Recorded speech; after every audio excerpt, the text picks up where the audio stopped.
I just have to say this, poor Mary Lynne, we haven't actually officially started, but she's had one hell of a morning with her computer crashing, so she's on her phone. And boy, this is one of the many things I love about you, Mary Lynne. You're so resilient. Speaking of emotions, and I've been instructed that I'm to start sharply at 11, and I always do what Serena tells me to do. So I am going to kick things off, and I know that we have a number more people who will be joining us. And given we only have 30 minutes for this campfire chat, I would like to say welcome to everyone. And I thought I would kick it off by just sharing a few things with you about why this particular topic. And I think and why emotion. So just a reminder that the focus of our chat is on embracing our emotions as a catalyst for change. And certainly we know that from a plan giving point of view, that it really is the weaving together of our donors. And I use the word our donors because as a financial advisor, our clients are donors. And I know that within the charity that, we're talking about your donors as well. So we all know with the work that we do, that there are three vital components to the work that we do and in our conversations with our donors. And they are our hearts, our heads, and how those two things come together in terms of our behavior. So we all know that our emotions are obviously part of our hearts, and that the head part is more the strategies. There are so many different ways for people to give gifts now and to leave gifts, and so many different ways of being able to do that. So I certainly see that those strategies as the head part. And the behavior part is ultimately we want people to take action, and we want them to do something with how they're feeling and with what they're thinking and what they want to achieve and what impact that they want to have. The other thing about our emotions is that they give us information, and they give us really valuable information. And I don't know how many of you have either received or read this book, Atlas of the Heart. And what I would like is if you could put in the chat, just put in a yes if you actually have this book, or if you've read this book, or you're planning on reading this book, if you could put yes in the chat. Because what's interesting for me is that Brené Brown talks about that there are 85 emotions, and that we really need to be able to understand our emotions. And in many cases, we've made mistakes about what emotions we think that we're experiencing. So she breaks it down into the different components of our emotions.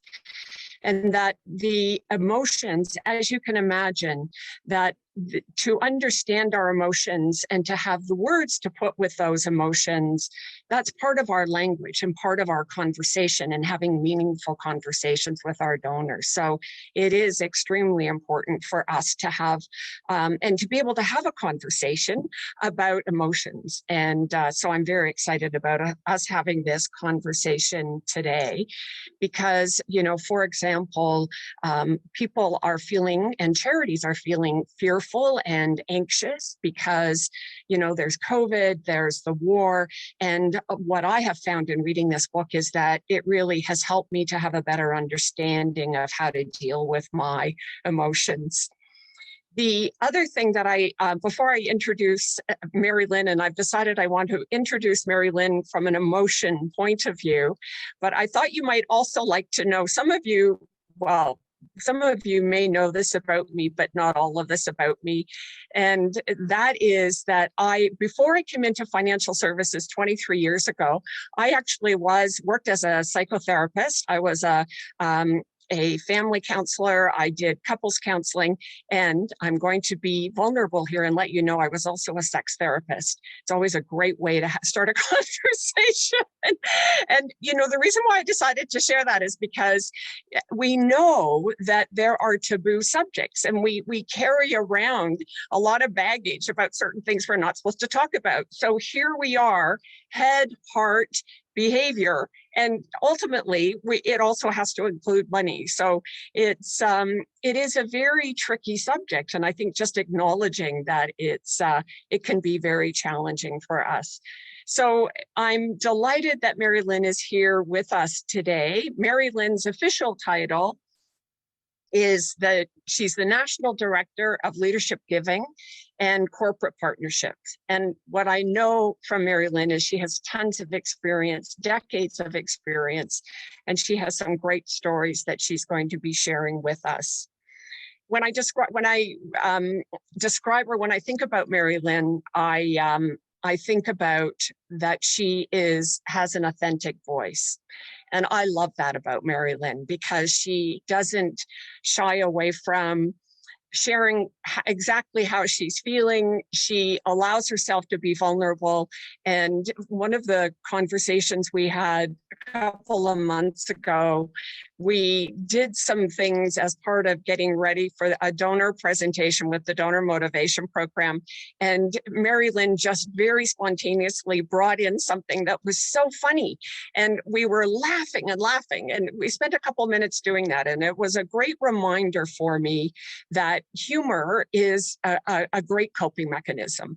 And I think that with all the stress that charities and everybody's under, that to use appropriate use of humor, and Mary Lynne is certainly very good at that. And we had lots of fun in that meeting and other meetings. And so I'm about to hand the mic over to Mary Lynne. But before I do that, I'm really, really hoping that everybody will participate in this presentation, in that Mary Lynne is going to share a story with us. And as she's sharing the story, we want to invite you to imagine for yourself either what you think Mary Lynne was experiencing, what she was feeling as she was going into this situation and in this situation. So you can either put in the chat what you think Mary Lynne was feeling, or if you the other way to look at it is, how would you be feeling in that situation? So the good news is we won't know if it's you or if it's what you think Mary Lynne is feeling. So we're going to do that for each one of Mary Lynne's stories, and that will help to facilitate our conversation and have some involvement from you, so we know what you're thinking and what you're perceiving in terms of emotion. So with that, I'm going to hand it over to Mary Lynne to share a story with us. Thank you, Betty Ann. And as Betty Ann said, a perfect storm. Literally, I was in the middle of a management meeting with my boss 20 minutes, I guess it's probably 30 minutes ago, and my laptop fried. So if I'm a little slanted today, I think we've got it straight. I'm working on my phone, but great to be here, Betty Ann. Always a pleasure. Always learn new things from Betty Ann. I want to get that book myself, and want to do a shout out to Susan Levac. Many years ago, we worked together at March of Dimes. You know, it's funny when you think about humor, you think about authenticity.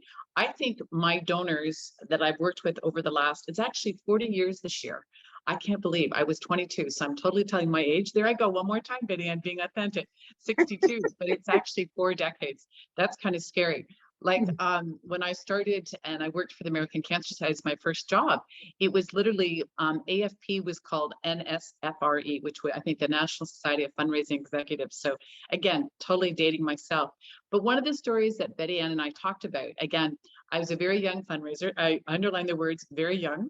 I was an executive director in Oklahoma City. I don't know if anybody here has been to Oklahoma, but it's a lot of oil wells. It's a lot of, there's big cities, but there's a lot of rural areas. And, you know, a lot of pressure when you work at a place like the American Cancer Society. You're young, you're eager, you're ambitious. But I always have told this story many times, but and it really was nothing so much to do with me, but I learned not to judge a book by its cover, is that we were left a planned gift of $1 million. So if you went into this donor's history. She was an older lady. She lived on a farm, and had only given occasionally to what we now call direct mail. I forget what we called it in the 1980s. But anyhow, if I had to go to her farm, so if I tell you that this farm was scrubby, it was scrubby. It's the type where you've got, and I don't put any of this down, if anybody has people or they live this way themselves, I can be scrubby. But it was, tractors were rusted, etc. And anyhow, but she had this oil well on her farm, and that's how she was able to leave the $1 million bequest. So always tell the story, because you never again know who your donor is and why they gave.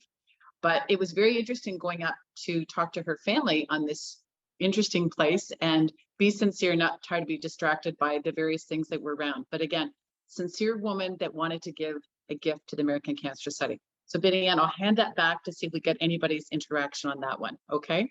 Well, and Mary Lynn, I think what's key around that story, because I know when you first told me that story, you left the $1 million gift for the end. So you painted the picture. So I would invite people to think in terms of what would that be like if you are imagining Mary Lynn, brand new to charitable giving, really enthusiastic, keen, has been sent to this house and looks and thinks, like, I remember when you told me the story initially, you said you were even hesitant about going in. So I can't, and I'm going to ask, so if Tara, Tara, Serena, if you could tell us some of the emotions that people have identified. I think they're, so hi everyone, playing a new role today, but I will read from the chat saying that there was nervous energy, confusion. You have to be at the donor level to put yourself in their place with empathy and understanding. Lori says very, very nervous. Yes, and always good to, when it comes to the emotions, and Megan, that's great that it'd be interesting to hear some more of those stories, that with our anxiety, oftentimes our anxiety can get in the way of us being able to think really clearly. So even if we think about what are the strategies we use, deep breathing and that sort of thing, in order to bring our anxiety down. And also, if there's some fear there about walking into a house where you don't really know the person, and what are the different components of fear. And I think that the what's key here, and so Mary Lynn, can you go back to what you were feeling at the time when?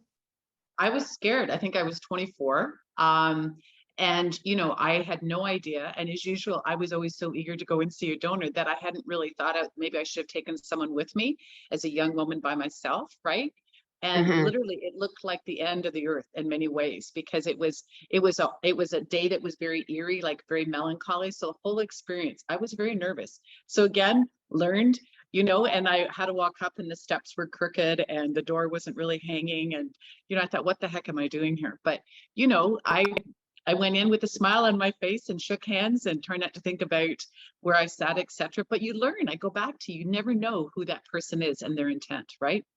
Yes.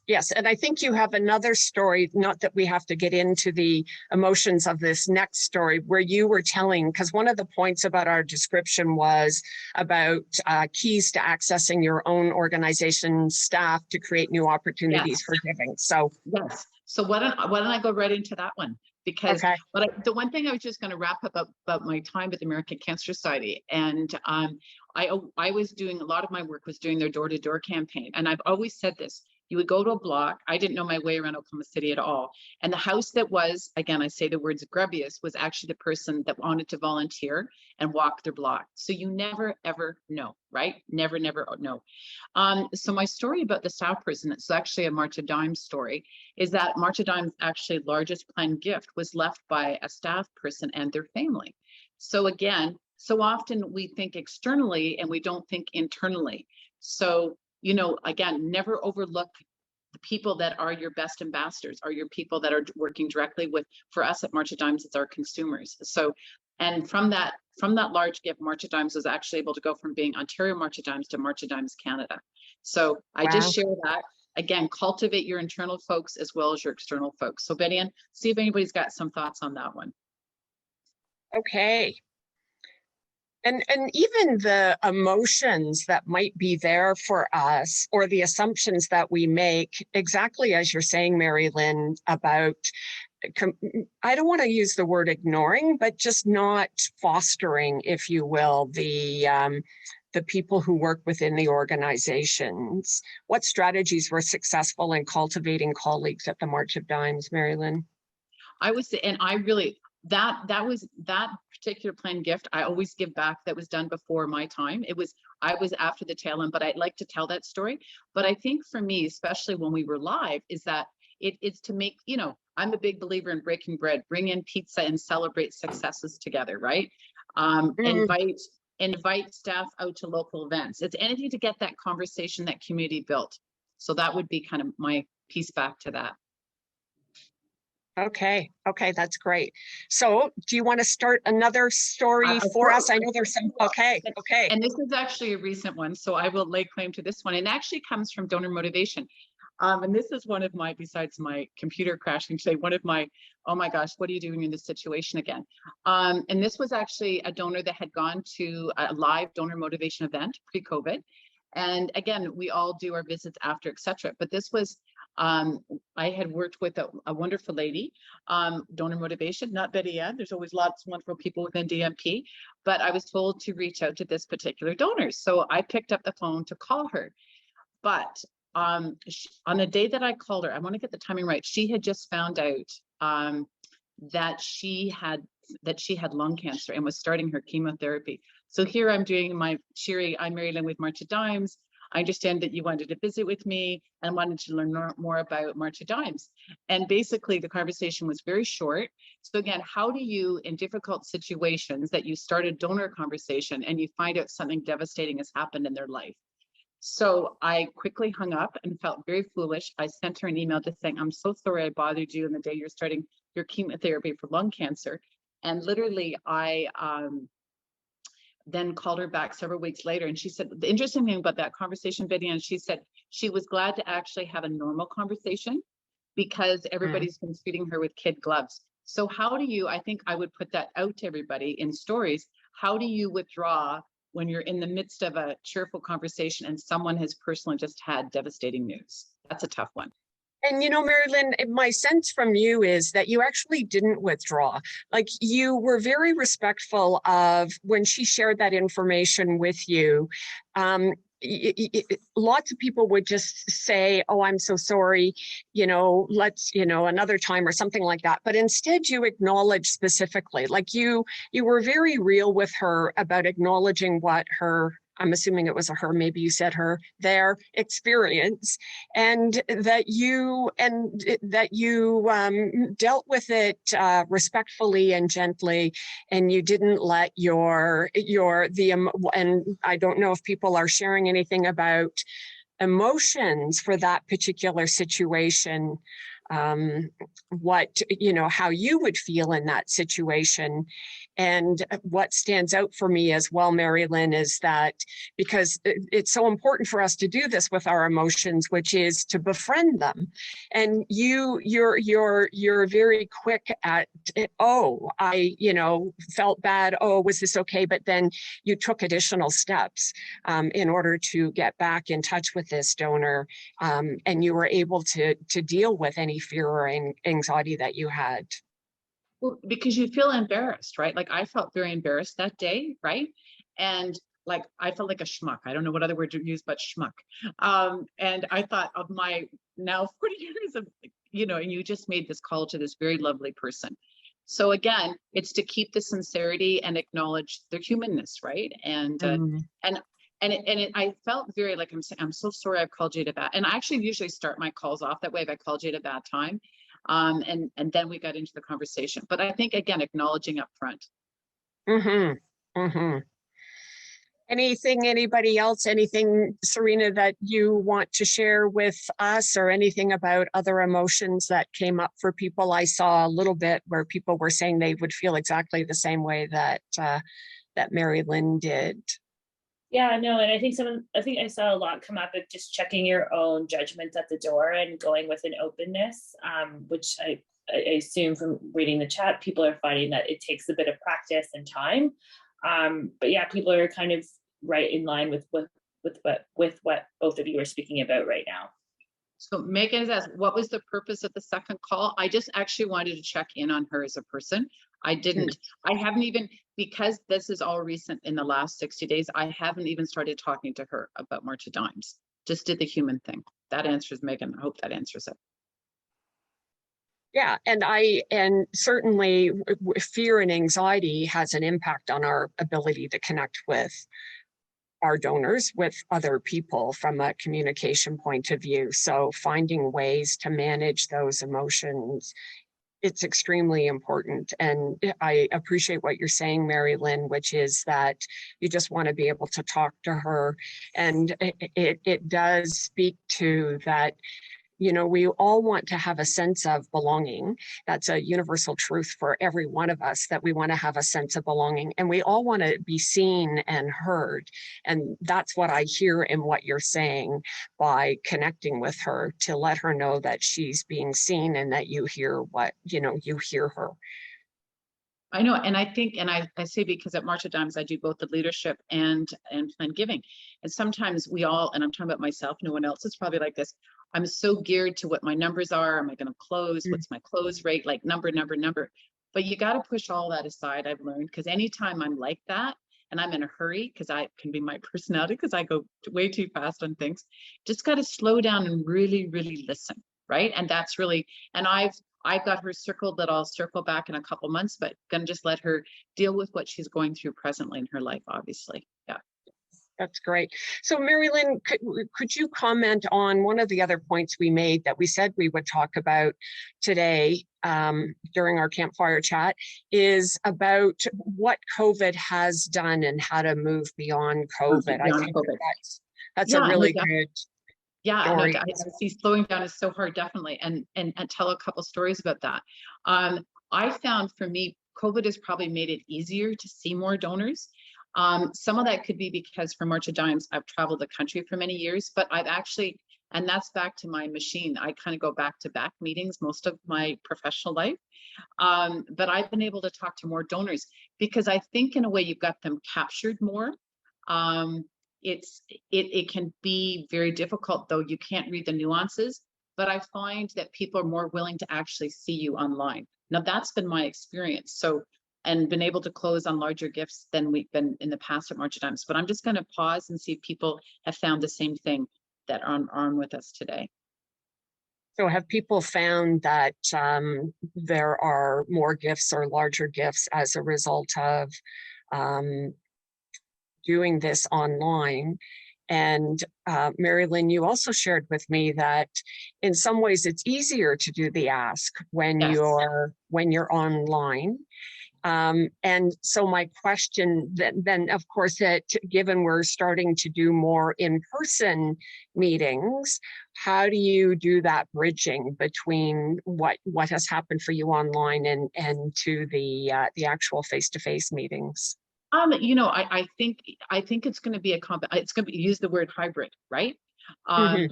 And I'm very excited. On Monday, I actually have a live donor lunch. Haven't had one of those for several months, right? And this is the same donor that left a gift of securities a year ago to March of Dimes. I had to go meet her. I was at the end of her driveway, and she signed the certificate on my car. I had to back up. Well, she went in. So no, I think it's really about wherever you think you can have the best touch point with your donor, right? Because phone now seems very cold. Phone used to seem very warm.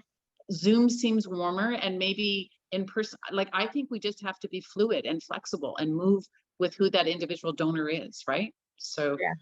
And Mary Lynn, but one of the other things you did share with me when we talked about this before is you said in some ways you feel that it's going, because you have done more of the ask in Zoom meetings, that you think that will help you even more when you're actually in person, because you've gone past that place of not wanting to do the ask, say, or having a hard time with it, or well, because I mean, so many of my Zoom meetings I do with PowerPoint, so it's like right there. because I sometimes almost get too caught up in the story of someone and not even get into the ask. And so I found, and it's that elephant in the room, like you've gone to see Betty Ann, and Betty Ann, I want to talk to you about leaving money or giving a gift too, right? So it's how do you get to that point? But I would just really encourage people to have conversations, whatever way they're most comfortable and with their donors. Betty Ann, why don't I tell the Better Breather story? Should I tell that one? Yes, please. Yeah. So if people, before you do though, make sure you, as you're, put yourself in Mary Lynn's shoes, or at least be thinking about what emotions are there for Mary Lynne in this situation. Do we want to pause and see if you have any thoughts on that on during COVID? Well, beyond what we you know what? We only have about 5 minutes left. So why don't you tell this story? Okay, so this is a good story. Again, a story at my time at the American Lung Association. And so again, a young plan giving officer, I was told to go, and I think they probably still have them, but they're called Better Breather Clubs. And basically these were older people that had very severe lung disease. So they were sitting there literally with their masks on and their oxygen tanks, right? And they went to these Better Breather Clubs to have moral support and education. But I was supposed to go and talk to a room full of people as a young person to older people that were breathing very heavily in their masks and talk to them about planned giving. And so often when we go and talk to people, we stand up. So it was a very kind of awkward. I was nervous again. It seems like I've been nervous a lot lately. But what I did is I sat down and I said, why don't we make this a circle? And everybody had to move their tanks and etc. But we ended up having a great conversation. It was actually about their stories, not about planned giving. But out of that, I was able to get a couple planned gifts, but it was about listening to their stories. So I'm just going to pause to see if anybody any thoughts on that. Any other emotions, Serena, if you have any that you want to share with us that people had as Mary Lynne, imagining yourself being in that situation? Any emotions on top of the nervousness and I don't know if this is a feeling, but more of an understanding that sometimes donors are more willing to share when you haven't proposed an agenda. Yes. Letting that free flow conversation go. But there hasn't been a ton of emotion coming up right now as a result of the Mary Lynn's last story. Okay. And yeah, I can imagine, as you said, awkwardness. And I really like what you did, which is to create a circle and that you sat down rather than standing up. And the focus was on their stories and hearing more about who they are and their stories. Yeah. Well, I had gone with my folders. Like, I'm going to tell you all the different, I was young. I'm going to tell you about all my different planned gifts of securities, reversible mortgage, whatever. And pushed it all away. So I've learned from that. Again, you rise to each occasion, whether it's humor, food. Food's always been a great icebreaker for me, but it's to literally listen and hear their story of why they're involved. Anything else, Serena, that you've seen in the chat that you would like us to touch on? Where we have there's some. So we have Shaylee saying that there's nervousness, a bit of shame from Chelsea. It's a simple thing to do to listen, but being prepared is so hyped up. And Anne just says there's beautiful empathy in all of these stories, which is lovely. And I don't know if there's any other final story you want to take and share in the next couple of minutes. I will. So this is when I worked at Christian Children's Fund, and Betty, I think I shared this with you. So Christian Children's Fund decided to switch the countries that people were able to sponsor children in. So I was the person that had to go across the country. There was one person that had sponsored 100 children that had left a planned gift. That was horrible. She had all the pictures framed on her piano. But I think the one I really remember from that was that I had to go to a meeting. It was at a Legion Hall in Alberta. And all these sponsors were very angry because they had been to see their sponsored child. They had a personal relationship.